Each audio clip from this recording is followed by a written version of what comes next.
Խնդրում եմ նշել, թե ինչի համար եք այսօր այստեղ եւ ձեր պահանջը արդյոք ձայն կստանա, թե ոչ։ Այ չգիտենք ձայն կստանա թե չէ, բայց մենք առաջ անգամ չենք, որ այստեղ ենք, բարձրաձայնում ենք մեր խնդիրները։ Այդ 10%-ի բարձրացումն է հիմնականում եւ ավելին ասեմ, վիրավորված լինելու պահն է։ Մեզ չեն լսում ոչ մեկ, վերևում այնտեղ իրենց թվում է մենք այստեղ հավաքվում ենք, ասենք մի 100 հոգի է հիմա այստեղ հավաքված, մենք ունենք ստորագրություն 3000 մարդի ստորագրություն, ռայոններով հավաքված։ Հասկանում եք, որ մարդիկ հիասթափվել են, չեն ուզում ոչինչ անել, ուղղակի կամաց փակվում են։ Հարցնում էին ով է փակվում, վերևում ասուլիսի ժամանակ մեր գործընկերներին հարց էին տվել։ Ասում եմ ես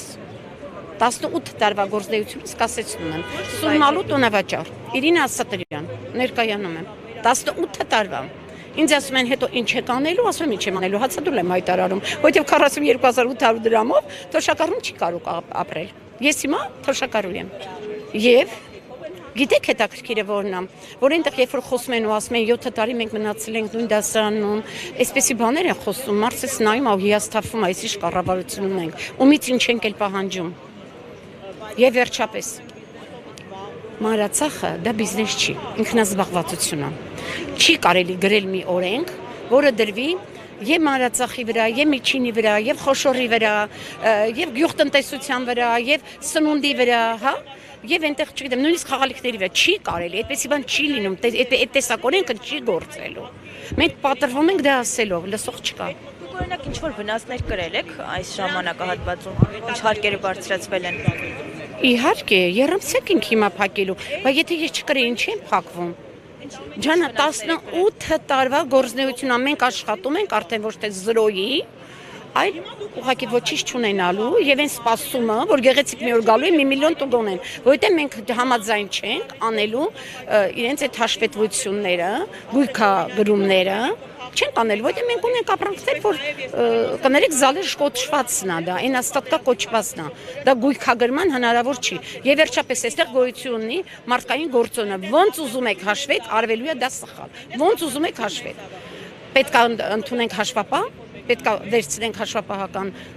գրասենյակից աշխատող, որ կարողանա։ Ինչ է կատարվում, հաշվապահներն այստեղ բողոքում են։ Բարձրացել եք նրանց հարկերը։ Այսինքն ես ի վիճակի եմ հիմա մի հատ երրակի վճարել հաշվապահին, որ գա նստի ինձ հետ այդ հաշվետվությունը օրինական կարգով գրագետ ձևով ներկայացնենք, ի վիճակի չեմ։ Եթե հավաքված ստորագրությունները իրենց օգուտը չտան, ինչ եք պատրաստվում անել, ուրիշ ինչ քայլերի կդիմեք։ Բացի հացադուլը, նշեցիք, որ հացադուլ եք հայտարարել։ Դա հացադուլ է համարվում։ Գործից ազատվել է, դա հացադուլ է համարվում։ Որտեվ դա նույնիսկ քո կոմունալ ծախսերը չի փակում, հա։ Դա ի նկատի ունեմ։ Ես չգիտեմ ուրիշները ոնց։ Ես ինքս կասեցնում եմ, որովհետև գիտեմ ինչա գալու դրանից հետո։ Մեզ մոտ Սուրմալու տանավաճառում սկսվել է տուգանքները, արդեն տուգանում են։ Սկսվում է 1 միլիոնից։ Ջանաս տուգումները երբ որ կատարում են, մարդիկ դեռ պատրաստ չեն լիարժեք ձևով դա ներկայացնելու։ Իսկ տուգումը նորից եմ ասում, դա մարդկային գործոն է։ Ոնց լինի իրենք այնտեղ մի սխալ գտնելու են, բայց ոչ 1 միլիոն, հա։ 1 միլիոնից տուգանքը։ Երբ որ անում էին կտրոնների համար, ՀԴՄ կտրոնների համար 175,000, սկզբից գալիս էին ու սկսում էին տուգանել հենց այնպես։ Հետո արդեն որ տեսա մենք այնտեղ նորից բունտ արեցինք, նորից բողոքներ եղավ, կբռնեք, նոր կտուգանեք։ Հիմա էլ ենք ասում, կբռնեք, կտուգանել։ Ես կոնկրետ ներկայացնում եմ ու կողմնակիցն եմ մանրածախին ձեռք չտալ։ Կան Սուրմալույում մարդիկ, ովքեր փակել են արդեն իրենց տաղավարները։ Շատ, 10 հոգի ամենակիչը։ Պատճառով։ Անպայման։ Մարդիկ անորոշ վիճակում են, հասկանում եք, դու չգիտես քեզ ինչ է սպասվում։ Իսկ նման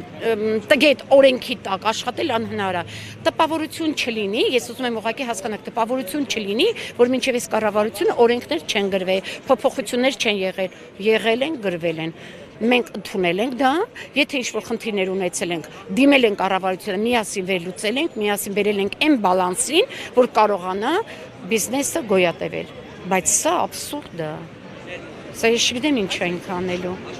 Եվ վերջապես ասում եմ մի տարի քաղաքական դաշտ, բայց սիրելիս դուք ինքներդ տանում եք այս հարցը քաղաքական դաշտ։ Չլսելով մարդկանց, առհամարելով քո ժողովրդին, մի ժողովուրդ որ քեզ ընտրել է ու այդպես էլ հարցական այդո կընտրի թե չէ։ Լուծումը ինչպես եք տեսնում ի վերջո։ Մեզ լսելով որ պետք է հրաժարական տա Փաշինյանը օրինակ։ Հնարավոր է, եթե ինքը չի կարողանում, լուծումը ինքը պետք է անի, ոչ թե ես։ Ինքը պետք է անի։ Մենք այստեղ բողոքում ենք, որ չեն կարողանում աշխատել այդ պայմաններում։ Լուծումը իրենն է, չի կարողանում, թող հրաժարական տա։ գան խելացի մարդիկ, որ կկարողանան այդ սխալներն ուղղել։ Ոչ մեկ չի ասում անօրենք աշխատենք ու հարկեր չվճարենք։ Կներեք մենք վճարել ենք հարկեր, միշտ ենք վճարել, բայց տանելի ձևով, ոչ թե սա, որ դու